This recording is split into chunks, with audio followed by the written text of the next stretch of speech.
All right, so let's go on to talk about inverse functions. In particular, one of the things that we want to talk about is where the logarithm comes from. So inverse functions in complex variables work pretty much the same way they do in real variables. That is, two functions are inverses if they undo each other. And you still need that kind of one-to-one onto relationship between the domains and ranges of the functions as well. So we call a complex function f inverse the inverse of f if f inverse of f of z is z, and f of f inverse of w is w for all z in the domain of f and all w in the range of f. As an example, let's look at the square root of z, which we can think of as the extension of the real function root x, where x is positive.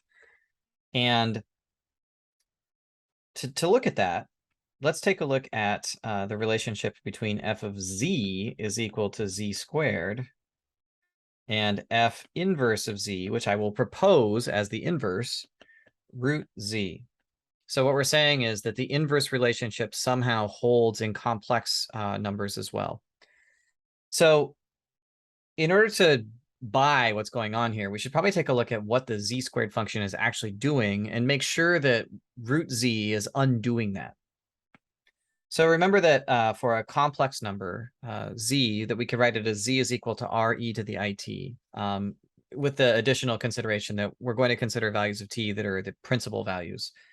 So we're going to be looking at principal arguments. So let's assume that if I write down a polar decomposition that t falls between minus pi and pi, so that I can write f of z is equal to re to the it squared, which is r squared e to the I 2t.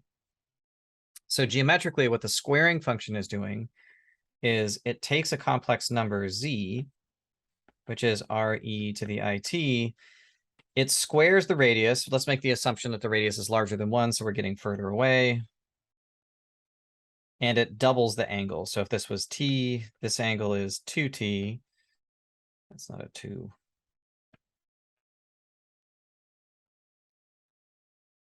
And so this is z squared is r squared e to the I 2t. So if we're going to have an inverse for that operation, we should hope that what it does is it looks at a complex number and it square roots the radius and it halves the angle, because that's going to be the process that undoes squaring something. And indeed, just following our standard exponentiation rules, we can write down, well, that f inverse of z is equal to the square root of re to the it, which is root r e to the it over 2.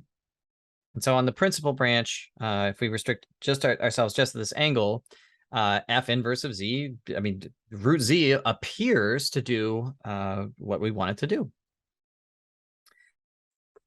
Because what this is going to do is it's going to root the radius, and it's going to have the angle, which is geometrically the opposite of what we've written right here. The problem is that the square root function actually can deal with numbers that have angles that aren't in the principal branch. And in fact, it turns out to be a multi-valued function. So if I lift the restriction that I'm working in the principal, I'm working with the principal angles, the square root function itself is perfectly happy to work for angles that are outside of that.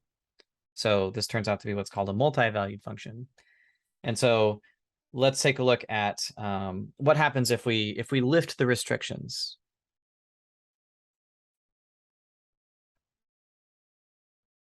Okay, so let's pick a couple of different values of z and take a look at how the square root of z, z squared can act in a way that is 2 to 1, and root z is going to act in a way that looks 1 to 2, thought of as an inverse. So here's what I mean. Start with a value of z1 e to the I pi over 4, and a z2 that is equal to e to the I 5 pi over 4. Now, obviously, those numbers are different. They have length 1. Let's take a look and see what happens when we square these things. If I take z1 and I square it, I end up with e to the I 2 pi over 4, which is e to the I pi over 2, which is I. That is to say, what the squaring has done is it's taken this unimodular number that had an original angle of pi over 4, and it's doubled that angle to give pi over 2, and the result is the number I. On the other hand, if I take z2 and I square it, I get e to the I. Okay, so it's twice 5 pi over 4, which is e to the I 10 pi over 4, which is e to the I 5 pi over 2, which is also I, because it says go all the way around the circle once and then go pi over 2 more. That is, if we double the angle 5 pi over 4, we come all the way around the circle and then we go a little bit further. So that is going to get us 5 pi over 4 wraps all the way around to the same angle. So we also get I out as the result of this. So this is the same problem that exists when we talk about the relationship between squaring and square rooting in real variables. And it's actually where the plus or minus comes from when we compute the square root of a square. That is, somehow when we take the square root of a square, we have to pick up the fact that if I'm not careful with defining the range, that the square root actually has two different numbers that it could possibly, it sends two numbers to the same place, or one number to two different places. I can't tell what the original z was from z squared because z squared took two numbers and pushed them into one. So if I try to undo that, there's not a way to do that in a one-to-one fashion. So that is to say, if I think about the reverse of this, if I want to think about root z as a function that that undoes the z squared in this case, well, I'm going to have two different branches of root z. So that is to say, if I think about the square root of z squared in this case, for this particular set of problems, there's two different possible answers here. If I took the square root of I, because after all, this is the square root of I, there's two different branches of the function. That is two different sets of complex numbers that could be the square root of I, depending on how I've made that definition. So what we've just shown here is that on the one hand, the square root of I is e to the I pi over 4, but also it's equal to e to the I 5 pi over 4. Because both of those numbers are numbers that when you square them, you get I back out. Okay, and that's supposed to be the relationship between z squared and the square root. They're supposed to be, if they're going to be inverses, this is what should happen.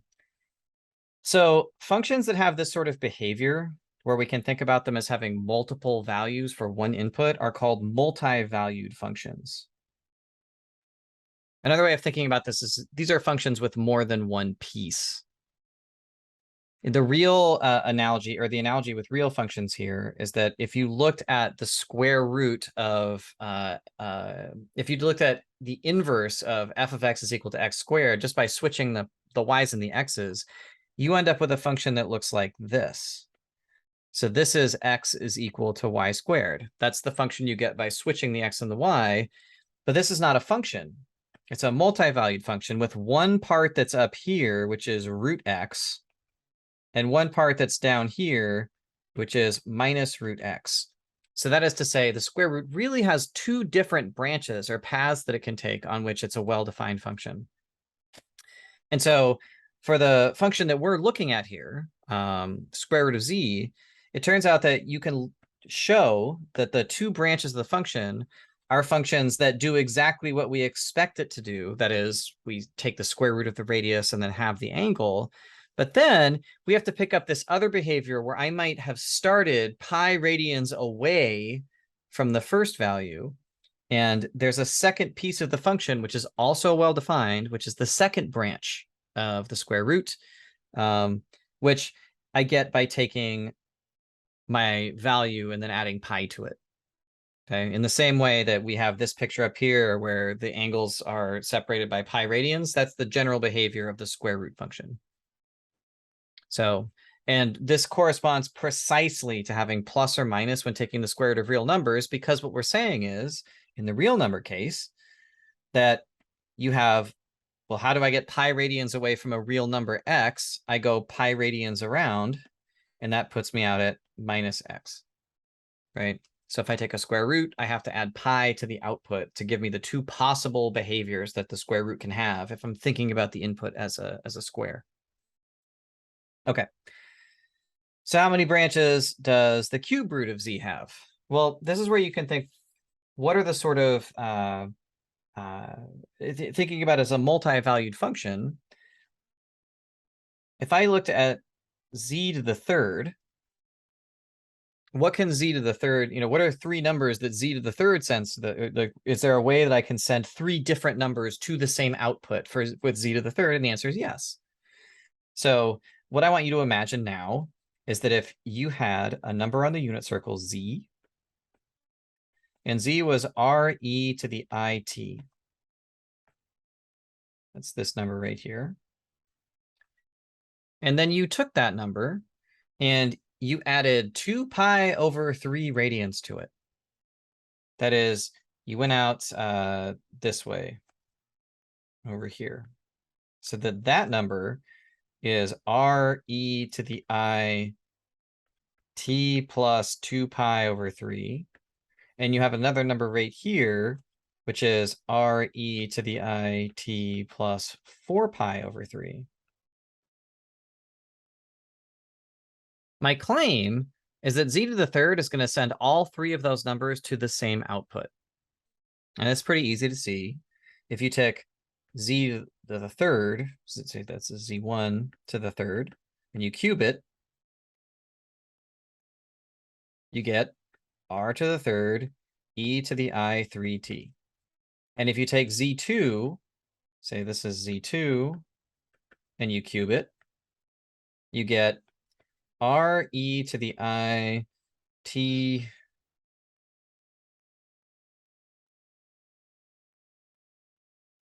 plus 2 pi over 3 cubed, which is r cubed e to the I t, sorry, 3, times t plus 2 pi over 3, which is r cubed e to the I 3t, because 3 times 2 pi over 3 is 2 pi, and e to the I 2 pi is equal to 1. Okay. And finally, z3, which is re to the I t plus 2 pi over 3, 4 pi over 3 cubed, is going to be r to the third e to the I. Well, now we're going to get 3 times t plus 4 pi over 3, but the same thing happens where the 3 goes inside to the t, leaves it alone. The 3 hits this 4 pi over 3, turns it into a 4 pi, and e to the 4 pi, e to the I 4 pi is also equal to 1. So this turns into r to the third e to the I 3t. So that is z cubed turns 3 different numbers into 1. There's 3 different distinct numbers that z cubed turns into r cubed e to the I 3t.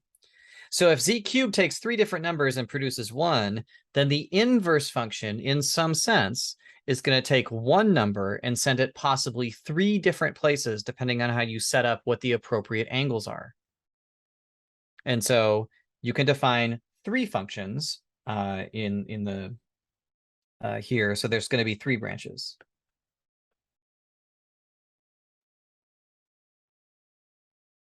So the easiest way to think about the behavior of these root type or inverse type functions is with respect to the functions that generated them.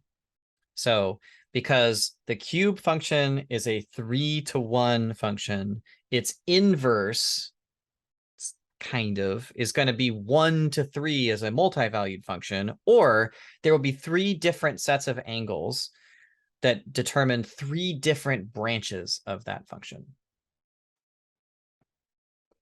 Okay, so what about the complex exponential function and its inverse? So looking at this through the eyes of the extension theorem, we still want to have the same kind of relationship between the exponential and whatever we define the logarithm to be that we have in real variables, which means we know in real variables when x is positive that the function's natural log, so we know natural log of x is the inverse of e to the x when x is positive. So we do have an inverse relationship for real variables with positive real variables. And so the extension theorem is going to give us a way of looking at what happens in the complex case. So f of x was e to the x, and the extension theorem told us that we could think of f of z is equal to e to the z, right? So we have this function. It's infinitely differentiable with a power series. I'm allowed to think about it as a complex function just by plugging numbers into it. And I can do the same thing with the natural log. So the inverse of f of z is equal to e to the z.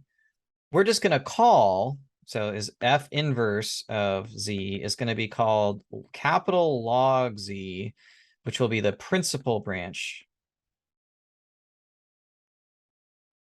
of the inverse of e to the z. The idea here is e to the z is a function. I can restrict its domain to make it 1-to-1, and then I can calculate the inverse on the basis of that. And the inverse that spits out angles in the principal value, I'm going to call the principal branch of the log, and I'm going to make it fancy by putting a capital L inside of it. So the principal branch of the log, defined to be the inverse of the complex exponential, will be designated with capital LOG. And in complex analysis, we don't deal with logarithms with respect to any other base, so it's okay to write log. And when we write log, we always mean with respect to E. Okay, so what the extension theorem says is that f inverse of z, which is equal to capital log z, is actually equal to the natural log of z when z is a real positive number. So capital log z is the direct complex extension of the real function natural log of x. Now that's justified by the fact that natural log of x has a power series, okay? So what we want to do is come up with a formula for what the logarithm actually does. And I guess the idea here is that we can use the fact that because these functions are inverses, we can look at what the inverse relation would require of the principal branch of the log for complex numbers. So that is to say, let's write down the logarithm as its real part plus its imaginary part. This is a standard move. So this is you can think about this as a complex decomposition.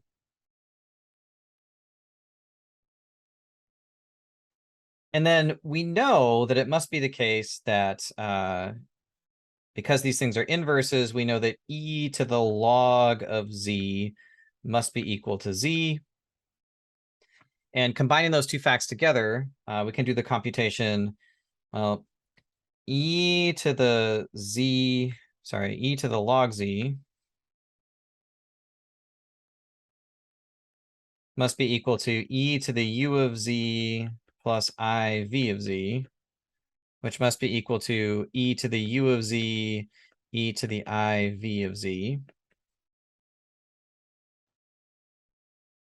And this has to be the polar representation of the function. It has to be, because this thing, I mean, these are real numbers, right? U and V are real. U and V are real valued. When we pull a number apart into its real and imaginary parts, those are real numbers. And so if I write something down in the form of the polar representation with a real part times e to the I times another real number, it is the polar representation of the number. So this thing, this is the polar representation.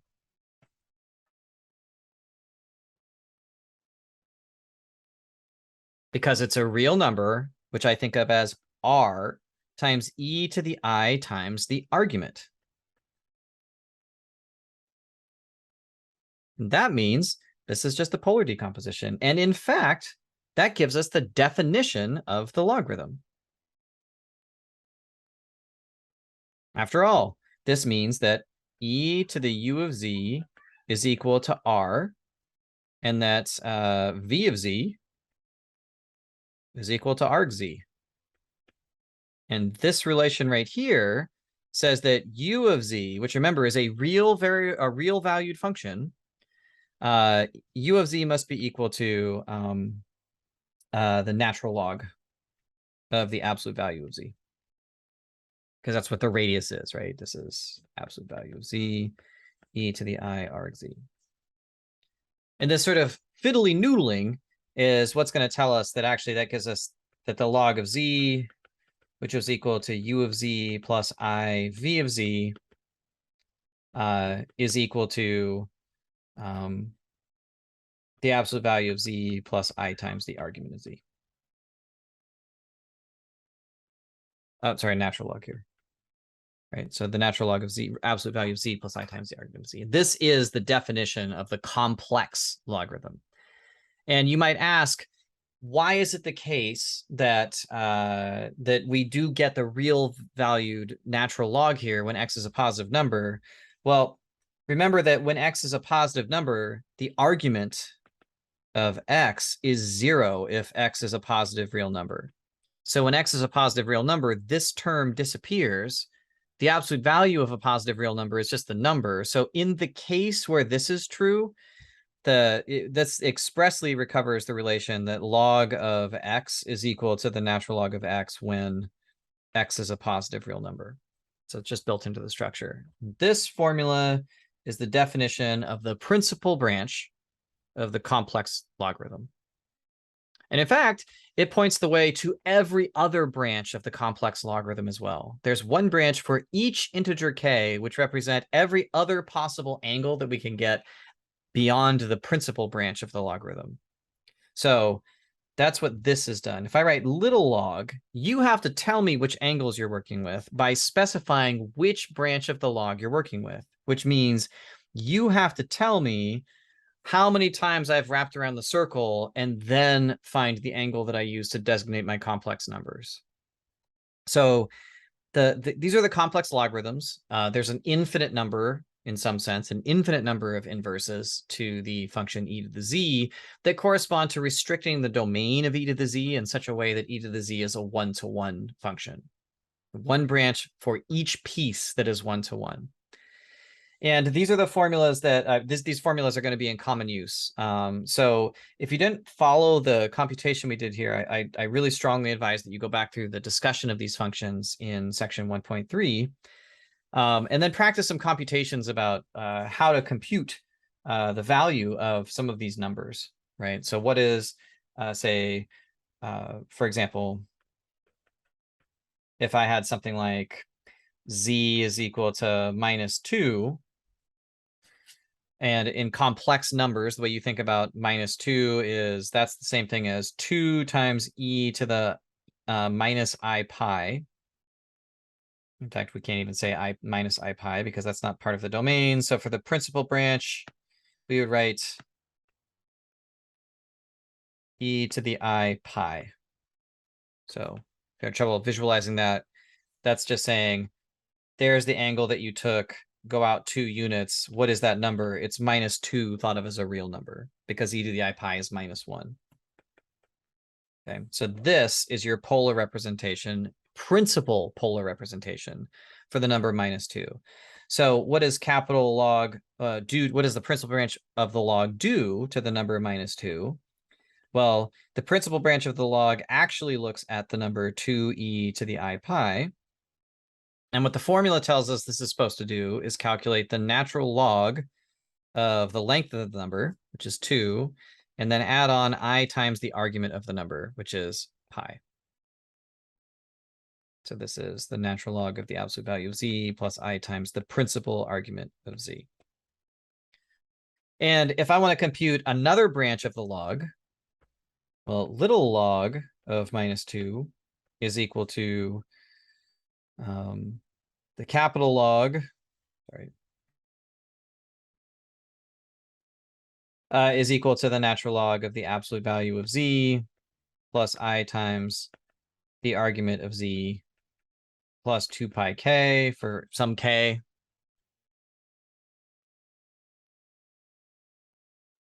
Which means that it's the natural log of 2 plus I and then pi plus 2 pi k. So every other value of the complex logarithm is just a rotation of the values of the principal branch of the logarithm. So every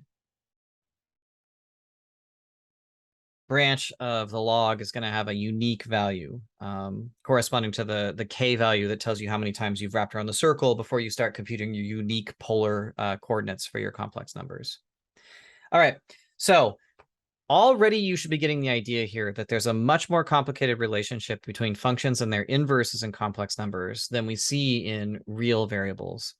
And more than that, you should get the idea that that rotation is somehow involved. That is the number of times that a function is twisting its domain around in its range. So z squared sort of doubles it takes the domain and it wraps it around twice. Z cubed takes the domain and it triples angles, which means it sort of wraps its domain 3 times around the origin. E to the z has an infinite number of branches, which means it has pieces that wrap its domain once, and a piece that wraps its domain twice, and a piece that wraps its domain 3 times, and it continues to do that. So e to the z wraps its domain around the origin an infinite number of times. And that's kind of one of the things that we want to look at here is how we can more carefully describe the action of functions that do this. It's hard to visualize what's going on. And that's going to lead us to a set of ideas called Riemann surfaces, which are a way of picking up the idea that rotation or the wrapping or twisting of a domain is being induced by complex functions. All right, so that's enough for this, and I'll see you guys next time to talk about Riemann surfaces.